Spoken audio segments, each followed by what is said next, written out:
At isang bus na galing Sampaloc, Maynila ang nahulog sa isang bangin sa sitio Pagang, Barangay Talubin sa Bontoc Mountain Province kaninang madaling araw.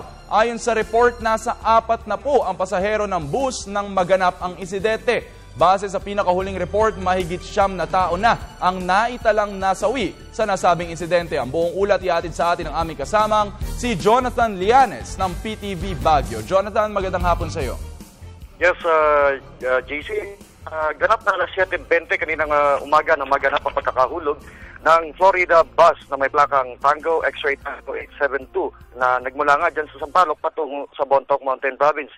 Ito ay nahulog sa isang 500 metrong lalim na bangin sa sitio Pagang, Barangay Talubin sa Bontoc. Ayon kay Police Superintendent David Limong, Public Information Officer ng Camp Bado, Dangwa, 14 na as of this time, 14 na nasawi sa pagkakahulog ng nasabing bus, habang ang iba pang pasahero nito ay agad na itinakbo sa Bontoc General Hospital upang malapatan ng pangunang lunas. Ayon kay Colonel Limong, kasalukuyan ng sinesurvey pa rin ng rescue and recovery teams ang bahaging ito sa may Talubin upang malaman kung meron pang ibang mga natapong mga pasahero sa pagkakahulog nga nitong nasabing bus.